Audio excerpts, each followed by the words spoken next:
Hey there everyone, and welcome to another video. We're going to go over how to use the ad library. This is a really great strategy and one that I recommend for anyone getting started in Facebook ads. This helps you see what competitors are doing. It helps you kind of know how to build out a Facebook ad campaign without starting from scratch, so to speak. I will show you all the strategies and how I implement using this free online tool from Facebook to really get started and create some amazing ads for yourself and your business or your client's business. So let's jump in and get started.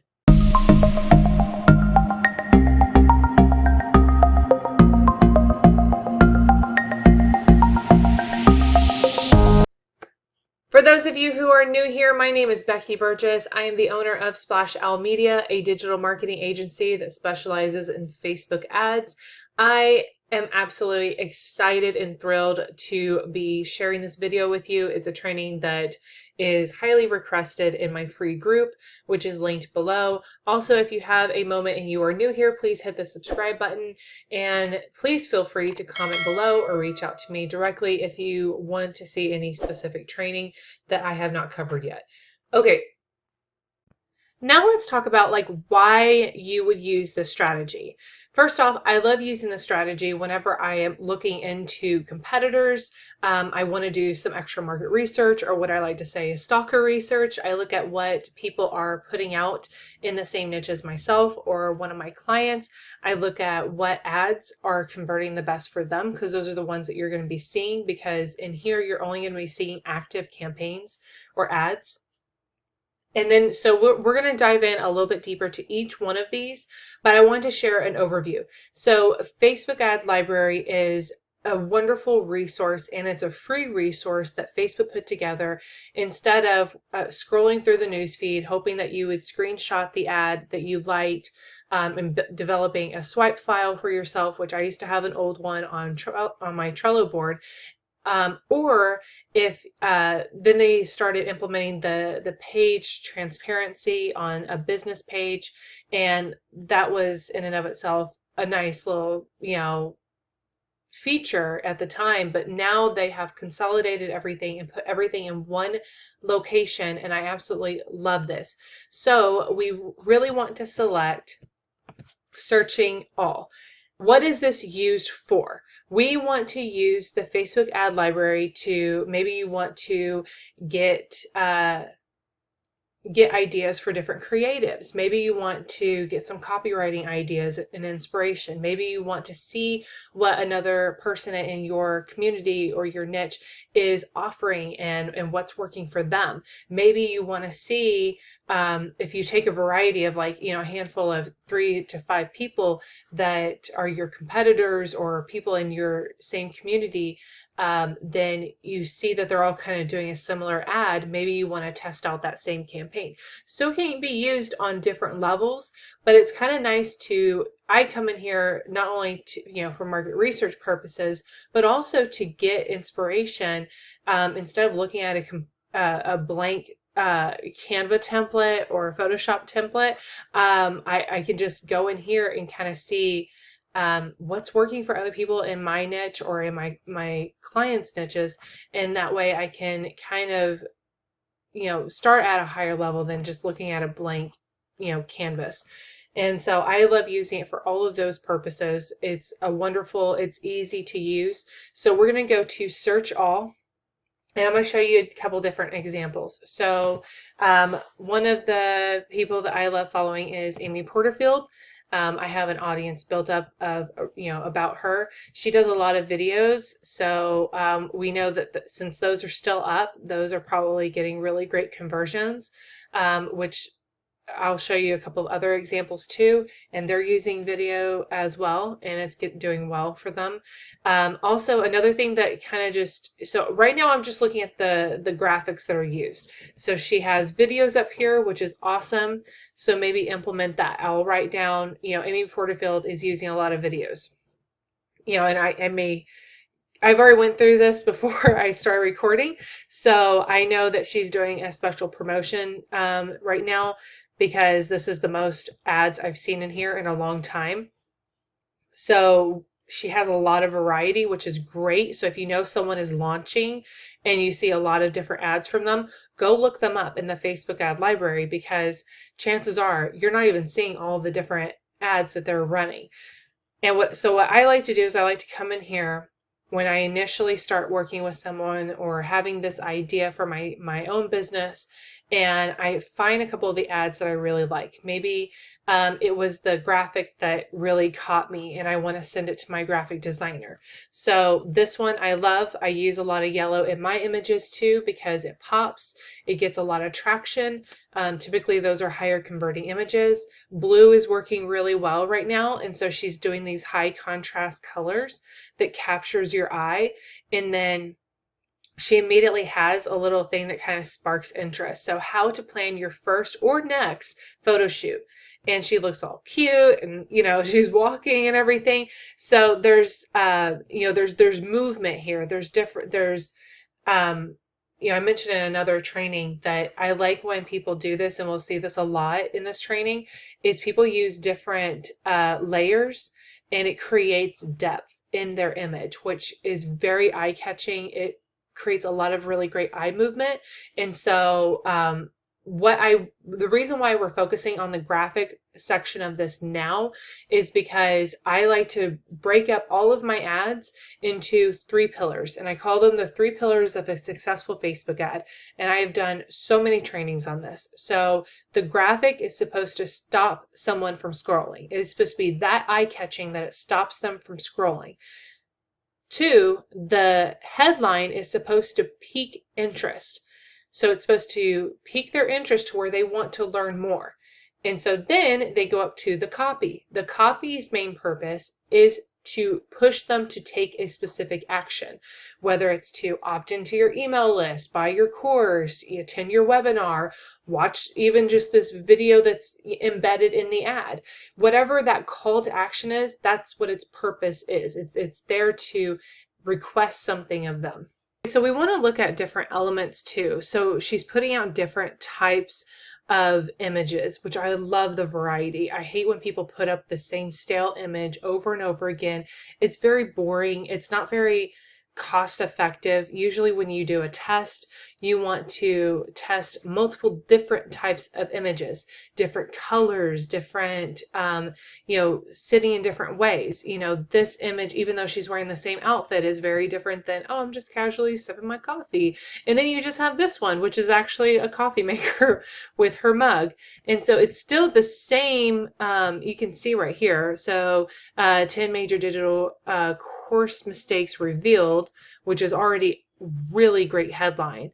And so she has that right here with her video. So anyways, she has all of these different things going on, which is a wonderful, wonderful thing. And you want to create all these different layers around you to create depth. So image peaks or stops the scroll, headline piques the interest, and the copy pushes them to take an action. Those are the 3 pillars of a successful Facebook ad. Now, I do want to point out some of the things I don't like about some of these ads, because I think these are important. If I was if I was working on ads similar to this, or if I was doing the graphic design, I would probably take a different avenue. I don't really like the script because it's incredibly hard to read when someone's on their phone, and the majority of the people who are going to be seeing your ad are on their mobile device. So that's really hard. Now, I will do a little caveat to this, because Amy Porterfield can probably get away with doing this because people are going to immediately see her name and they're going to stop scrolling regardless because it's Amy Porterfield. So she can probably get away with script, text like this that's kind of harder to read. But if it was me designing this for, one of my clients or something, I would do something a little bit more bold, and it's really this headline that I would make stand out. And this is kind of an afterthought, I feel like, in this image. So this is not my most favorite image. I feel like the ones with the more colors, pops of colors, really this something like this, or even this, but honestly, the blue and yellow contrast well. So I always like to go in here and be like, and see when someone is clearly testing and they're launching something because they have a lot of ads going on. Now let's go over to someone else that I actually purchased her tiny offer.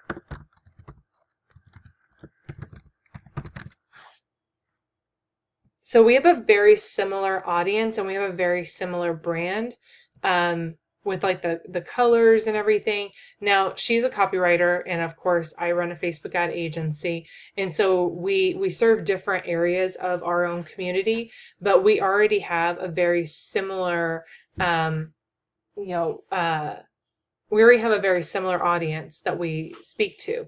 So I can already see from here, because I've checked on her ads before when I launched my tiny offer last week, I can already see that the other ad that was here is no longer here. So that tells me that she turned that off. And I have a screenshot of that ad, so I know what it looks like. So that's really awesome to see that this one is an older one too. So that tells me this one was the winning one.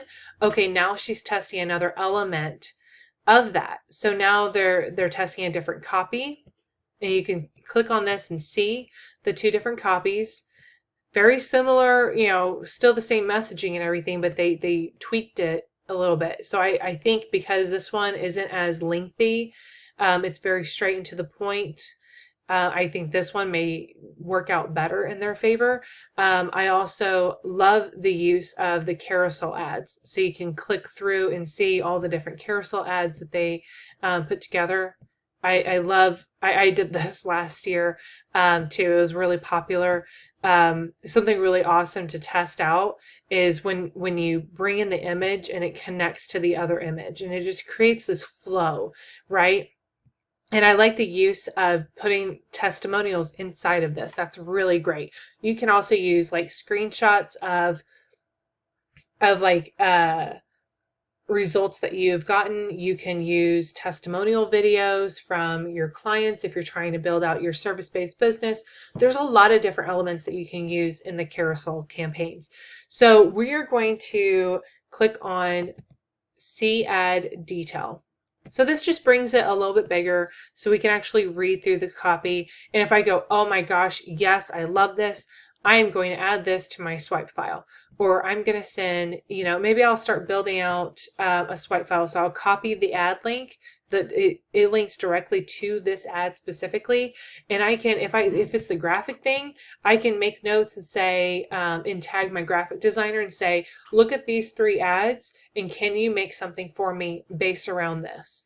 And then she, and I set a due date for her and then she gets it back to me. It could also be to reference yourself later on. And, or if it's, same thing with my copywriter, if it's, whoever on my team that I want them to look at this, or maybe it's, one of my business besties, like, oh, hey, have you seen this? If I think that it would work well. And my clients and I actually do this as well. They send me screenshots or even links to ads that they find that they really like and that resonates with them. And then I try to see how it can fit in with their brand and what their campaign goals are. And then we may be able to add different elements that I think would work out really well. So another thing that you can do is, like I mentioned before, I have seen this ad before. So that tells me that was the winning one. And this one is new. This is the first time I'm seeing it. So that tells me that they are testing out a different type of ad. So I am curious to see if in 48, 72 hours, if the carousel ad is still here. So I may make a note to myself on my ClickUp to come back and check out her ad library to see if this has stayed or has gone away or maybe has replaced this image. Because then that tells me, oh, maybe I should try to implement the carousel ad because that really worked for her. So you can sit there and go back and forth, and it's a really great way to go through all of the competitors that you have or people who serve the same community that you do, anything like that, and come in and see what they're doing, what's working for them, and kind of tweak and adjust. That way you're not starting from ground zero. You actually have a leg up. I love it because it also gives me inspiration to go off of. I love these colors. I use a lot of pops of colors. I love the her how she utilized her just to kind of get a closer look on this. I love how she utilized testimonials in this way. I think it creates movement, but also makes people, if they're clicking through, just FYI on the carousel ad, what's really great about them, if they're clicking through to see all the images, that is engagement on your ad, meaning Facebook is going to keep nagging that person that engaged with your ad in some way, shape, or form to push through. So it's really great because it's part of like that nurture feature that Facebook already has embedded in them and in their algorithm. So they'll keep nagging that person until they take action on your ad. Um, so anyways, this kind of rounds out the training. So this is how I use this in my business, for myself and for my clients. This is also how I kind of implement the stalker research level. I get inspiration. It helps build me and my team communicate on another level and build more creative ideas based around what we see working really well right now. Another really great idea to do if you wanted to see this and get, this is another like side note hint. If you wanted to see this ad in your own newsfeed, then I recommend going to the person's business page and liking it, interacting somehow with something on their page, because chances are they have a warm audience built up and are retargeting them. Go to their website, so hit them in as many places as possible where you have a higher chance of getting retargeted. Because what that is going to do is when that ad shows up on your newsfeed, then you can click the three buttons at the top right here, and you can go to see, why am I seeing this? And then you can get more ideas about the audiences that they're targeting. So anyways, those just some, added advice there, added strategy tips. I will do an entire separate training on all of that, because I have a really great way to dive in and get really, really honed in on your strategy for the audiences that you are targeting on your Facebook ad, because that could be making or breaking your campaigns. Okay. If you have any comments, suggestion, questions, etc., please feel free to comment below. If you just want to give me some love and just, tell me if this was beneficial to you or if it helped you in any way, shape, or form, please feel free to like it and comment below and let me know.